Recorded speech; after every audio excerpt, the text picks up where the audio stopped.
দেশের উন্নয়নে চিন্তা করা উচিত সবার, আবার কেউ কেউ তা করছে না। সেই আদিকাল থেকে তরল দুধ এবং মাংস আমাদের খাদ্য তালিকায় রয়েছে একটি বিশেষ অংশ জুড়ে, যার সিংহভাগ পূরণ হচ্ছে দেশের বিভিন্ন প্রান্তে বেসরকারিভাবে গড়ে ওঠা বেশ কিছু গবাদি পশু খামার থেকে।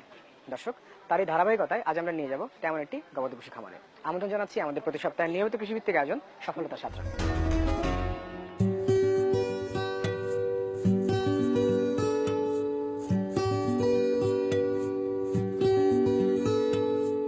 আমাদের পুষ্টির একটি বড় অংশ পূরণ হয়ে থাকে আমিষ জাতীয় খাবার থেকে। এই চাহিদা পূরণের জন্যই গড়ে উঠেছে অনেক গরুর খামার। একদিকে যেমন এসব খামার থেকে আদর্শ খাবার হিসেবে দুধ, আমিষের চাহিদা মেটাতে মাংস এবং জ্বালানি হিসেবে গোবর ও জৈব সার পাওয়া যায়, তেমনি অন্যদিকে এই খাত থেকে বেশ ভালো আয়ও করা সম্ভব।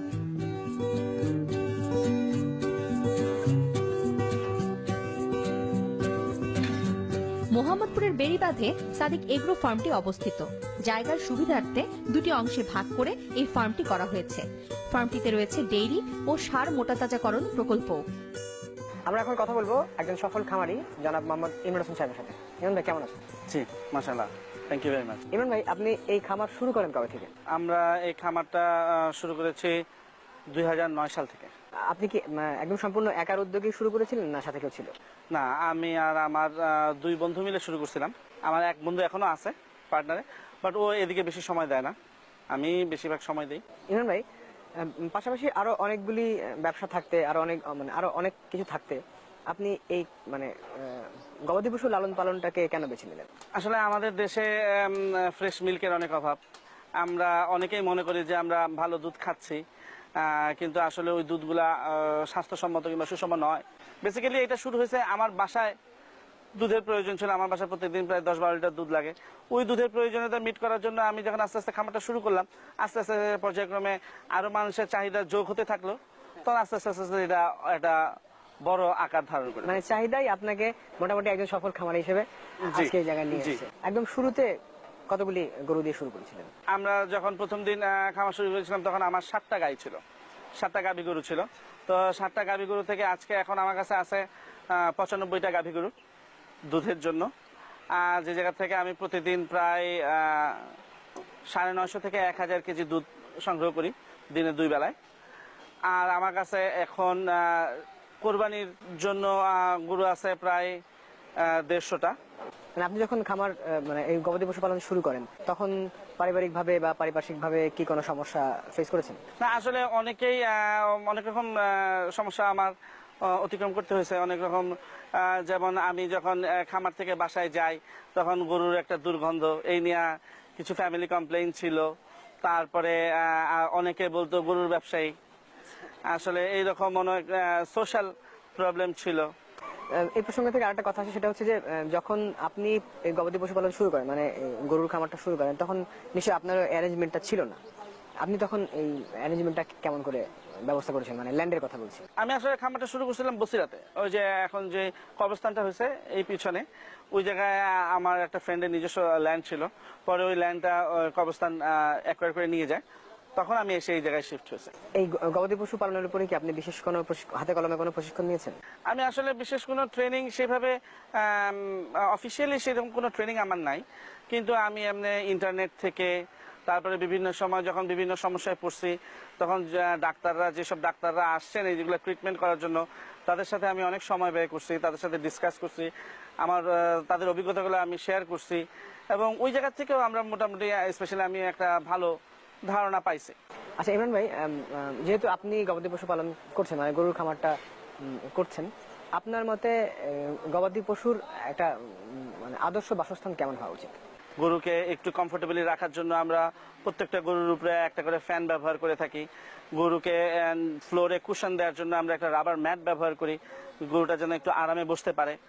তারপরে বর্জ্য ব্যবস্থা আপনি খেয়াল করবেন, আমরা যখন ভিতরে যাবো তখন দেখবেন যে গরুটা যখনই ইয়ে করতেছে, সাথে সাথে টয়লেট করতেছে, সাথে সাথে কিন্তু আমরা গরুগুলো সরাই ফেলতেছি, যাতে ও ওইটার উপরে বসতে না পারে। ও ওইটার উপরে বসলে কিন্তু ওর স্কিনের টেক্সচারটা নষ্ট হয়ে যাবে, কারণ ওইটার মধ্যে অনেক রকমের অ্যাসিডিক কেমিক্যাল থাকে, অ্যামোনিয়া থাকে, ওগুলো কিন্তু স্কিনের টেক্সচারগুলোকে, গ্লসিনেসটাকে নষ্ট করে ফেলে। তো যার কারণে কিন্তু আমরা কিন্তু কখনোই গরুকে গোবরের উপরে বসতে দেই না পারতপক্ষে। একদম শুরুতে আপনার মূলধন মোটামুটি মানে কত দিয়ে শুরু করেছিলেন? আমি যখন শুরু করেছিলাম তখন আমার ইনিশিয়াল ইনভেস্টমেন্ট ছিল along with shed and cattle 20 লক্ষ টাকার মতো। আচ্ছা, 20 লাখ দিয়ে আপনি মানে ইউ স্টার্টেড উইথ 20 লাখ। বর্তমানে কি পরিমাণ মানে মূলধন কোথায় এসে দাঁড়িয়েছে আর কি এখন? এখন আমার টোটাল ইনভেস্টমেন্ট লিটল মোর দেন 7 crore। ইমরান ভাই, আপনার যে সাইনবোর্ডগুলি দেখেছি বা বিলবোর্ড যেখানে দেখেছি, যেখানে যেখানে আপনি প্রচারণা দেখেছি, সেখানে একটা জিনিস মেনশন করা ছিল যে 100% হালাল। এই 100% হালাল বলতে আপনি কি বলছেন? 100% হালাল বলতে আমি যেটা বোঝাতে চাচ্ছি যে আমার কোরবানির গরু আমরা যেগুলো তৈরি করি সেগুলোতে আমরা গ্রোথ হরমোন কিংবা স্টেরয়েড ব্যবহার করি না। গ্রোথ স্পেশালি স্টেরয়েড ব্যবহার করলে কোরবানির পশুটা অনেক কষ্ট পায়। তো কোরবানির পশুটাকে কষ্ট দেওয়াটা আসলে হালাল পর্যায়ে পড়ে না, এটা হারামের পর্যায়ে পড়ে। তো আমরা যেহেতু ওই হারাম কাজগুলো করতেছি না, আমরা যেমন দুধেও কিন্তু অনেক রকমের ভেজাল হয়। অনেকে দুধে পাউডার মিক্সড করে দুধের কোয়ান্টিটি বাড়ায়, পানি মিক্স করে দুধের কোয়ান্টিটি, অনেক রকমের হারাম কাজ করে থাকে মানুষ, বিভিন্ন খামারিরা।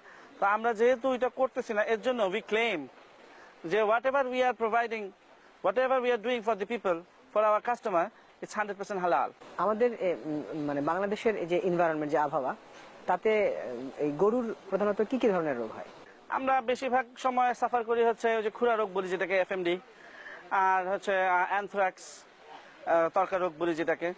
তো এগুলা যদি আমরা কভার করতে পারি, আমাদেরকে গভর্নমেন্ট যদি আরেকটু স্ট্রিক্টলি এগুলাকে কভার আপ করতে পারেন, কভারেজ দিতে পারেন, তাহলে নতুন উদ্যোক্তাদের লসের মুখ দেখতে হবে না, লসের সম্মুখীন হতে হবে না। নতুন যারা এখন মানে ইয়াং, যারা নতুন ভাবে এই গবাদি পশুপালনটাকে নিজের করে নিতে চাচ্ছে বা গরু পালন করতে চাচ্ছে, তাদের উদ্দেশ্যে আপনি কি বলবেন? আমি বলবো যে this is a very flourishing sector. এই জায়গায় শিক্ষিত সমাজকে আগে আসা উচিত। যেমন আপনি দেখেন, আজ থেকে 20 বছর আগে কিন্তু মুরগি কারা পালতো? গ্রামে মুরগি পালতো, কৃষকরা মুরগি পালতো, সেই মুরগি ঢাকায় আসতো, আমরা কিনে খেতাম। এখন কিন্তু in the big industrialist, big বিজনেসম্যানরা এখন মুরগি পালে। তো আলটিমেটলি কিন্তু এই ক্যাটল ফার্মিংটাও কিন্তু একদিন বিগ ইন্ডাস্ট্রিয়ালিস্টদের হাতে চলে যাবে। এটা কিন্তু আর ছোট ক্ষুদ্র খামারিদের হাতে কিংবা কৃষকদের হাতে থাকবে না। তো আমার কাছে মনে হয় আমাদের সময় এসে পড়ছে, আমাদের এই সেক্টরে গভীর মনোযোগ দেওয়া উচিত এবং শিক্ষিত ছেলেপেলেদেরকে আগায় আসা উচিত আমাদের এই সেক্টরটাকে আগায় নিয়ে যাওয়ার জন্য।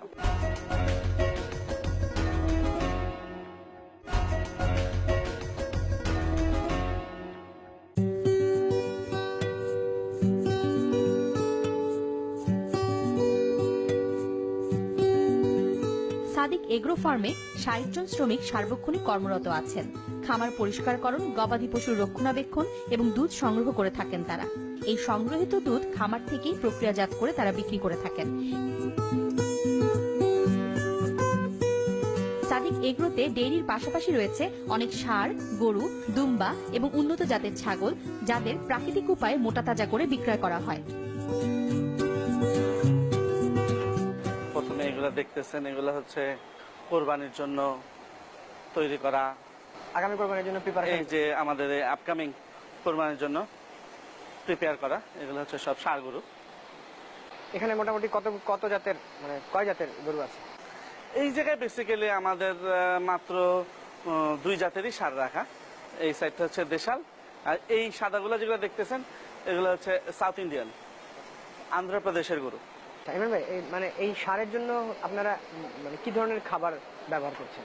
আমাদের ষাঁড়ের জন্য আমরা বেসিক্যালি এই কুড়া, গম ভুসি, বুট ভুসি, বিভিন্ন জাতের ডালের ভুসি, তারপরে আমরা আস্ত ছোলা, আস্ত ডাবলি, এগুলাও আমরা খাওয়াই থাকি। এগুলার এই চামড়ার পশমের ফিনিশিংটা, গ্লেজটা আসার জন্য আপনারা একটু লক্ষ্য করে দেখেন যে ওর চামড়ার ফিনিশিংটাই কিন্তু একটু ডিফারেন্ট, অনেক স্মুথ।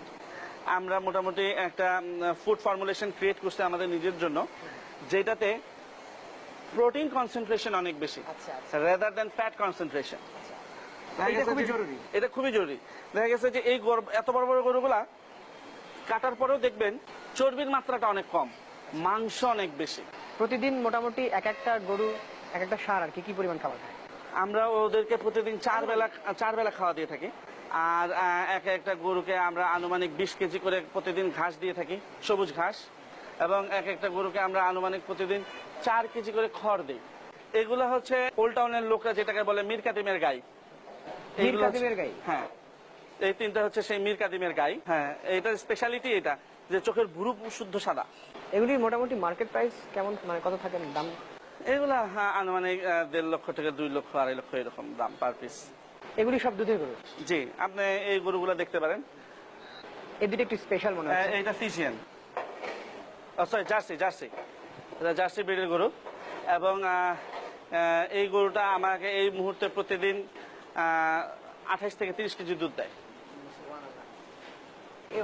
ওর হচ্ছে আপনার খাবারের জন্য কি করছেন, মানে ওর খাবার কি ব্যবহার করছেন? একদম অ্যাজ ইউজুয়াল যে অন্যগুলো না, যেগুলো করেন? আমরা অন্য গরু থেকে ওকে একটু খাবার বেশি দিতে হয়, যেহেতু ও দুধ বেশি দিচ্ছে, ওর এনার্জিটা বেশি প্রয়োজন। মানে দুধের জন্য কোনটা বিশেষ করে জরুরি, স্পেশাল? দুধের জন্য আমাদের এই জায়গায় আসলে বেশিরভাগই hybrid cattle, Holstein Friesian, jersey, এগুলা বিভিন্ন জাতের আসলে মিক্সড। আমাদের এই জায়গায় আসলে তেমন কনসেন্ট্রেটেড পিওর ব্রিডের কোনো ক্যাটল আমরা পাই না, কিংবা এগুলো আমাদের দেশের জন্য সুইটেবলও না। এগুলো হচ্ছে সব আমাদের গাভীর বাচ্চা। এগুলার এক একটার বয়স 7 মাস, 8 মাস, 9 মাস এরকম। আর 4-5 মাস পরে এরা গর্ভবতী হওয়ার সময় চলে আসবে। তখন আমরা ওদেরকে ওদের সাইজ অনুযায়ী, ওদের জাত অনুযায়ী আমরা ওদেরকে বীজ দিব।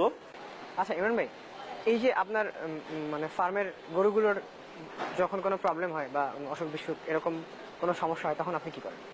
আমরা আসলে ইন্টারনেট ঘেটে, তারপরে বিভিন্ন সময় ডাক্তারদের সঙ্গে সমস্যাগুলো ডিসকাস করে, শেয়ার করে আমরা অনেক কিছু আসলে নিজেরাই রপ্ত করে নিছি। আলটিমেটলি করতে হয়। হ্যাঁ, একটু আসেন, আমরা একটা নতুন জিনিস ইন্ট্রোডিউস করছি। আমরা বেসিক্যালি আমাদের এই কোরবানির মৌসুমে আমাদের এই জায়গায় অনেক গণ্যমান্য ব্যক্তিরা আসেন, তো তাদেরকে এন্টারটেইন করার জন্য আমরা নিজেদের খামারে এই মিষ্টিগুলো তৈরি করছি, তাদেরকে এন্টারটেইন করার জন্য। নরমালি এমনি মার্কেটিং করার জন্য আর কি প্রসিডিউর আপনারা মেইনটেইন করেন? আমাদের ফেসবুকে পেজ আছে, তারপরে আমাদের ইংলিশ মোড়ে একটা বিলবোর্ড আছে। আমাদের 2-1 দিনের মধ্যে গুলশানের 2 নম্বর গোলচক্রের একটা বিলবোর্ড চলে আসবে।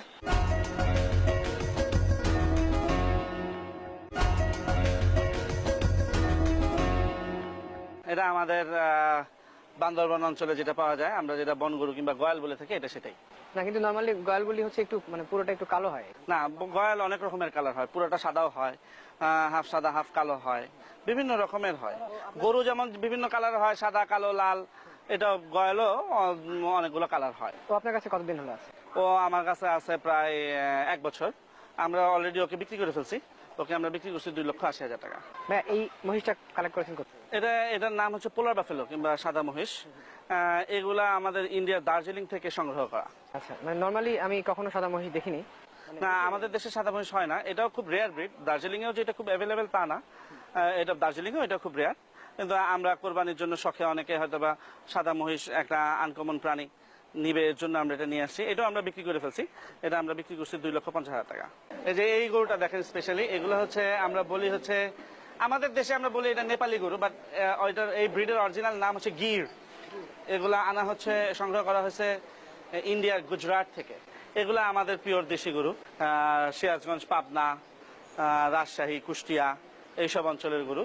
এই যে এই গরুগুলো দেখেন, এই যে বলছিলাম যে আমরা হালিকার ব্রিড, মানে মুম্বাই থেকে বম্বে থেকে আনা যেগুলা। এটা যে পাকিস্তানি যে সাহিওয়াল ব্রিড বলে, এটা হচ্ছে লাগে সেই সাহিওয়াল ব্রিড। এই গরুটা আমাদের ঘরের বাচ্চা। এই গরুটা ইচ্ছা আছে হয়তো এই বছর বিক্রি করবো না, আরেক বছর থাকলেও আরো অনেক বড় হবে, আরো অনেক বড় হবে। অনেক বড় হবে। ও এখনো, ওর বয়স 3.5 বছর। এই যে এটা একটা ভিন্ন জাতের গরু, এগুলাকে ভুট্টি গরু বলে। এগুলা সাইজে এরকম ছোট হয়, বামন টাইপ, কিন্তু এগুলা খেতে খুব সুস্বাদু। এগুলোর মাংস খুবই সুস্বাদু এবং খুব শৌখিন মানুষরা এই গরুগুলা আমাদের কাছে কিনে নিয়ে যায়। এগুলা সাইজের তুলনায় দাম অনেক বেশি, কিন্তু তারপরে মানুষ নেয় খুব শখ করে।